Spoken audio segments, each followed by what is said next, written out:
Mirrormere. The young girl was sitting on a large block of stone near where the small river met the lake.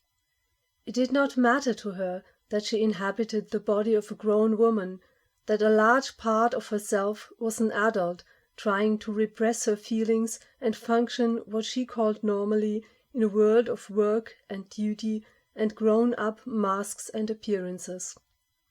Here, in the wilds, she absent-mindedly handled the little colorful stones she had gathered from the lake shore, arranging them in patterns on the natural desk she was sitting on, now and then dangling her feet in the cold dark water until her toes started to tingle and hurt.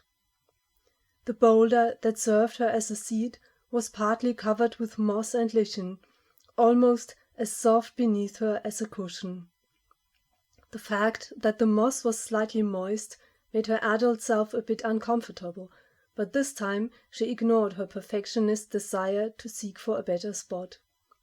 She wanted to sit as close to the water's shimmering wonder as possible. How old was she? 6, 9, 12, 15? She did not know that herself. Maybe all these ages at once. She only knew she was the one whose sisters had been taken away from her. Repeatedly, in various ways. First, there were her biological ones, 2 of them, who died before they were born. She remembered walking the late November woods, holding on to her mother's hand, the bare trees preparing for a long, dark winter, the dead leaves rustling under her feet, and how she had dreamed of her little sister that would be born in spring, tried to imagine what she might look like, dreamed up all the things they would do together as she grew up, dreamed of the new, miraculous world they would create together, a world just their own, a world where she would finally understand and be understood by a being like to herself. She was not sure if this snippet of memory belonged to her first sister-to-be or her second, yet she did not want to probe too deeply to find out, because there were other snippets, ugly, painful, agonizing ones, snippets she was quick to shove back into her subconscious as soon as they raised their heads to fill her with guilt heavy as lead, snippets that made her dream no more than that, a dream. These early losses had already left her fractured with blame that was actually not hers, but which she had taken upon herself, sadness, sorrow, and shame. They had already left her lonely and longing, believing that fate was depriving her of what she did not deserve, what she could not be entrusted with. And that belief had lingered. She closed her eyes to press the teardrops from her lashes. Warm and heavy, she felt them slide down her cheeks. Her gaze sought the surrounding landscape to flee from inner landscapes of pain. Majestically the mountains, the highest ones still snow-capped, framed the water's mirror in front of her, beneath her. The tallest peak disappeared into a large grey cloud bank which momentarily hung over almost the whole mountain range. To the west, though, it metamorphosed into a few sparse whitish puff clouds, between which gaps of light blue sky showed like windows. The oval expanse of water stretching out below them seemed untouched by the firmament's rapid changes and the dreary curtain it drew over its treasures. Like a jewel, the lake sat enthroned in its rocky setting, its dark, deep blue unruffled by the slightest wind. It was pouring forth color in such an intensity that the eye was led to wonder if the lake harbored an inner light of its own in its unplumbed depths. Almost common in contrast, the soothing greens, yellows, and ochres that hugged its contours, greeting the mountain's half-dissolved shapes that were dimly reflected at the lake's fringes, the only intrusion from the outside world it seemed to suffer. Tall, mostly tough and stringy grasses, interspersed with heather, clad the turfy slopes that curved down to the waterside, dotted by boulders. She sighed. If only she could be as unmoved as the water, as unimpressed by the demands of others. She shuddered as her thoughts involuntarily turned to the next person in her list of hoped-for potential sisters. The person who had claimed to be a sister, a best friend, the only one, more authoritative than parents. The one who had sucked her into dependency only to cruelly exploit and abuse her. She hated to think of her now as more than an evil tyrant, as someone she came to rely on and commit to, until in the face of truth it was too late to retract. Yet in some corner of herself she knew the betrayal hurt most deeply because she had indeed considered that girl a companion, and because even when experience proved otherwise, she still had been clinging to her own ideals of loyalty and forbearance. Her memory sought to escape from this precarious topic. Her fingers groped for the little stones still draped on the rock beside her, little treasures salvaged earlier on to seek solace in undemanding diversion. For a moment she felt the impulse to pick them up and hurl them into the lake, but then she refrained from disturbing its peace. Instead, her thoughts passed over the debris of other tales of friendship darkened or fractured with loss, betrayal, or disappointment, moving on to the ones she loved most, the ones she truly gave her heart to, more fully if not completely. Again 2 of them stood out, best friends she now recognized as something like sisters, as if they were compensations for the natural ones she had been deprived of. All the greater her anguish when those were ripped from her too, by an enemy sowing discord, accusing, separating, removing them from her life, 1 year ago, the other only recently. The first of these precious relationships had actually been restored into a friendship both beautiful and wholesome, founded on mutual freedom, and now, she thought, indestructible. Nevertheless, the intense pain caused by its rift years ago, and her feelings of guilt associated with it, were still lingering in some corner of her heart. From thence they now seemed to be irrationally reactivated, as she was desperately trying to come to terms with the most recent experience of rejection. Loving hands that had held and cradled her heart like a treasure in trustful abandon, reciprocating the same intimacy of confidence and caring the other way round, then taken away and raised against her in a gesture of "get thee behind me," now finally formed into fists to exclude her completely. Lips that had stated her beauty and sworn undying allegiance, now, having severed all bonds, remained pressed together in silence. Her fingers were still handling one of the stones, a tiny white pebble almost as perfectly rounded as a pearl. It looked and felt like something unique, even though there were countless similar ones nearby.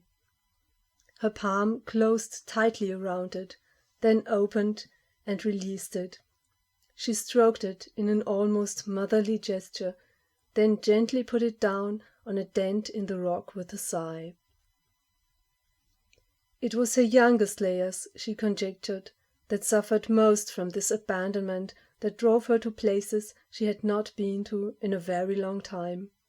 Places of her soul she had been neglecting, such as this lake, where she had fled this day to escape from the dullness of her depression, to mingle her tears with the rivers. Yet maybe she was older still, too, 16, 19, 21, 22, for she was also the one who fell in love with those that turned out to be unattainable. Or if, by what seemed a miracle, she did obtain their affections, those who were barred from her by insurmountable obstacles, seeming caprices, mockeries, even cruelties of fate. She was all these, for it did not matter so much if her companion was male or female, a friend or a lover. What mattered was true companionship. Deep, spiritual, total. That was what she had always been looking for, nothing less than a soulmate. Her gaze travelled over the lake's expanse. The sun had come out, had pushed away the cloud bank, and was playing in countless piercing sparkles with the water's sombre surface. The girl tilted her face to catch the sun's warmth on her cheek, and narrowed her eyes a little under the onrush of its rays. She imagined her tears to be minute sparks of diamonds bobbing on the water. Wherever they were now, in this vast body of liquid, they really looked like pearls of crystal, only that no one saw them and no one cared about them.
Suddenly, the glaring sunlight was replaced by dim, comforting, pinkish darkness in which vaguely swam the shadow of a green iris.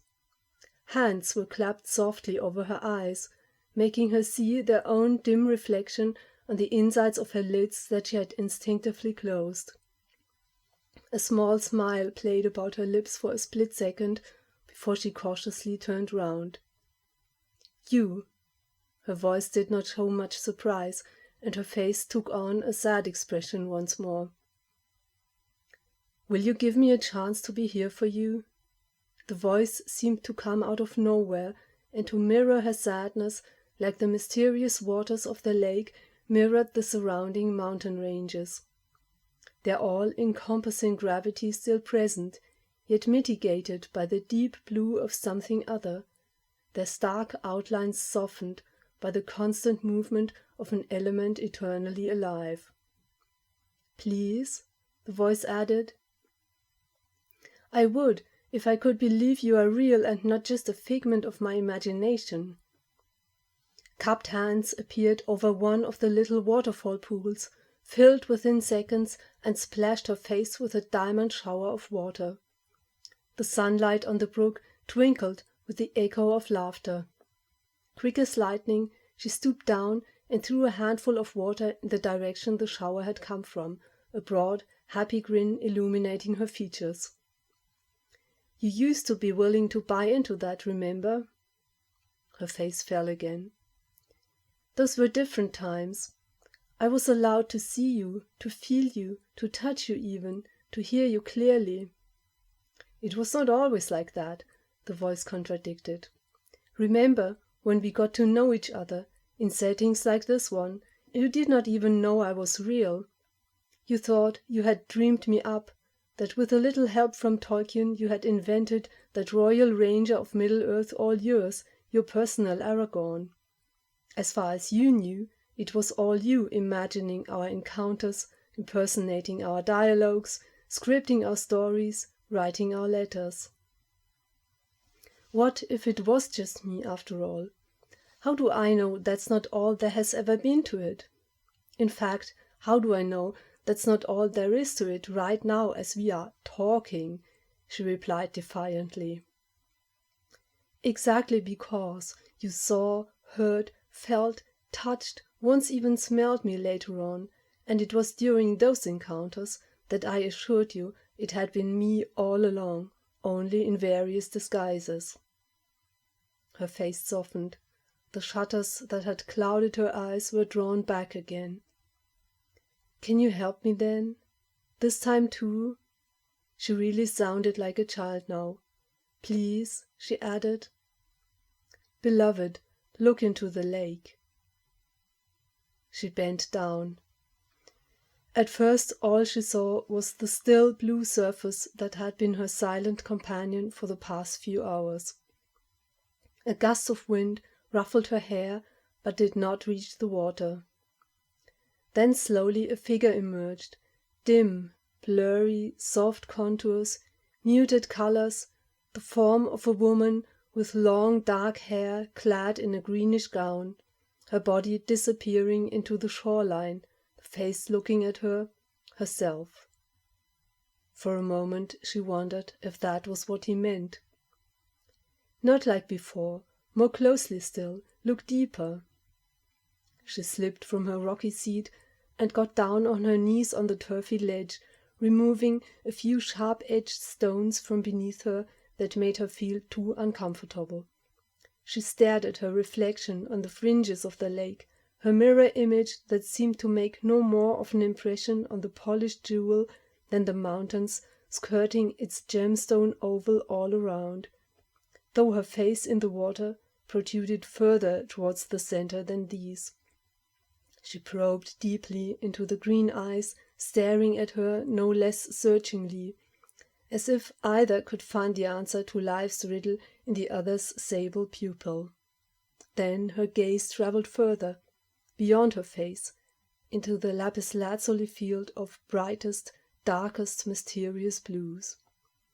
Suddenly she gasped. There are stars in the water," she cried.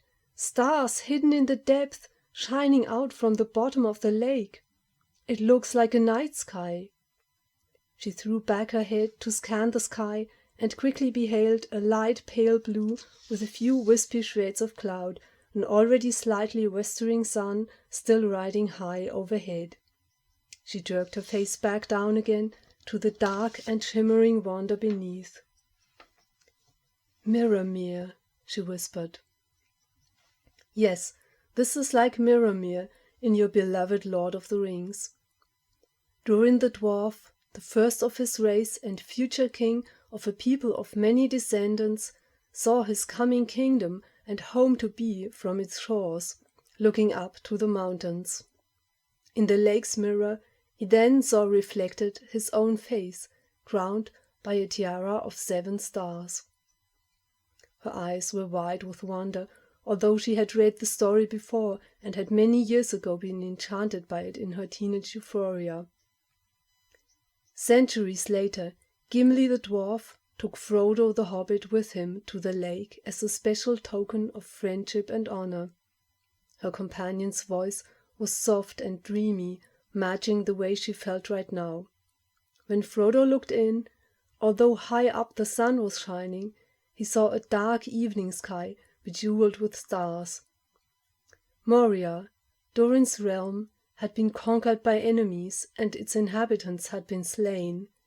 Yet Durin's crown was kept for him in the sanctuary of the lake, a place whose core was unmarked, resistant against any imprints from the outside world, until better times should dawn and hope and life be reawakened.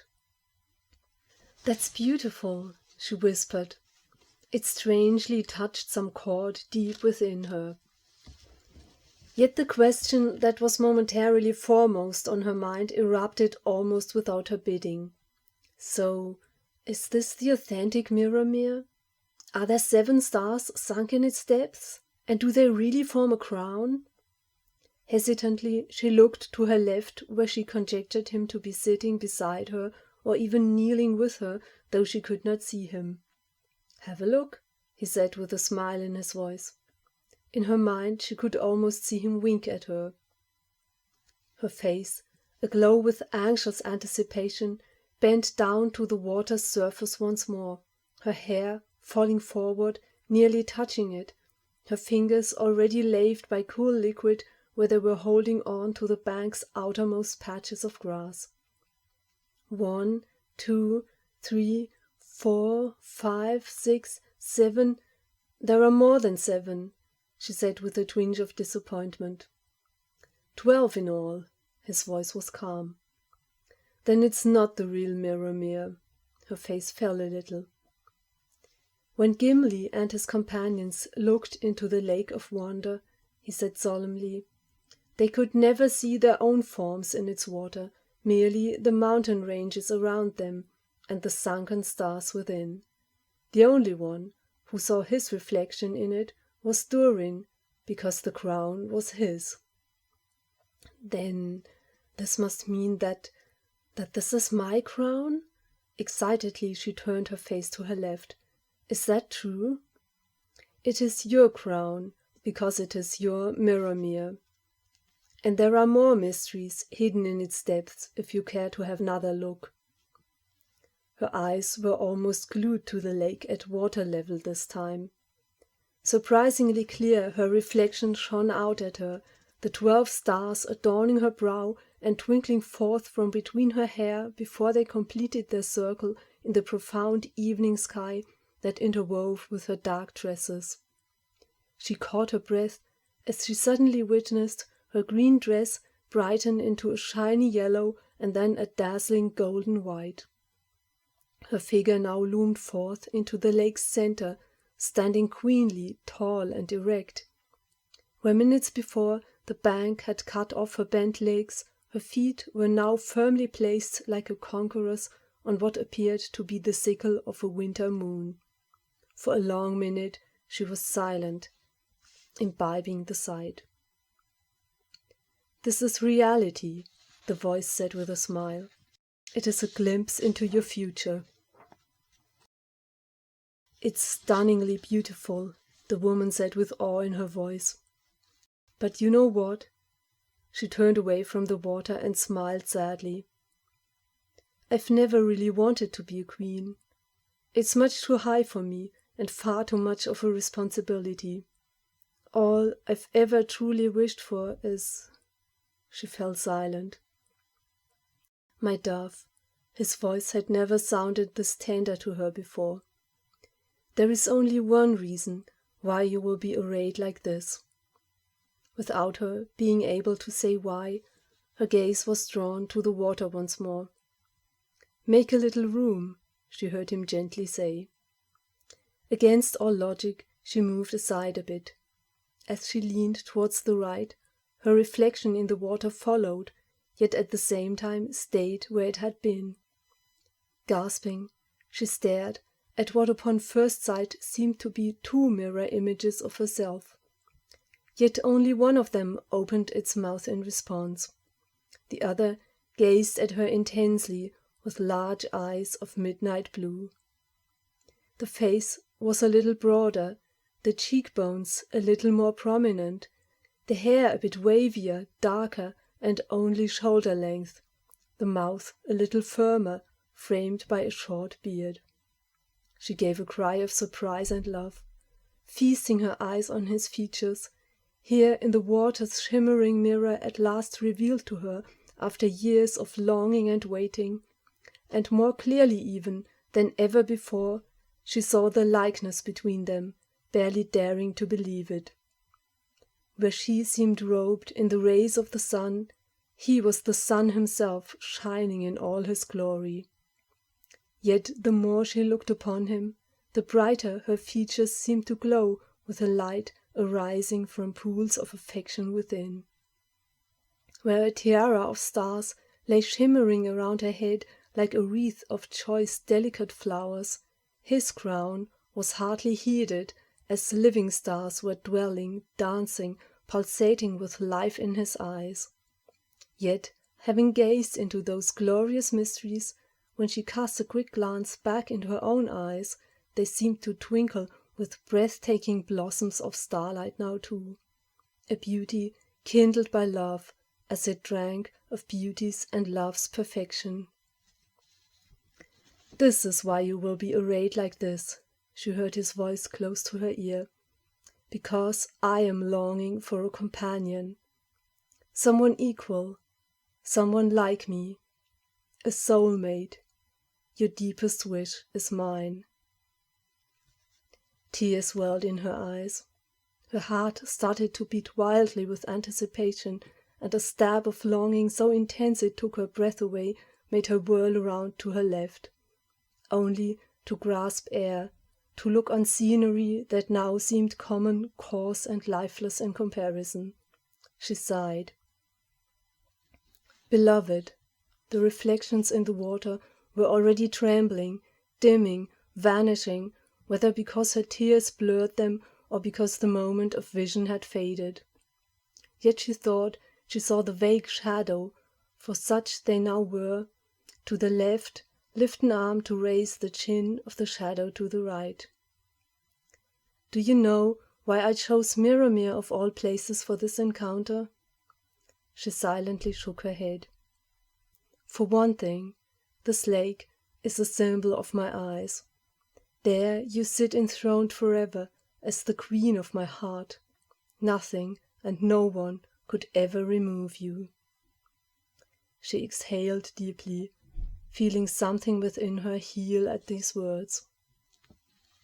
"Yet there is another reason too," he continued. "Now you see as in a mirror, dimly, seemingly unreal.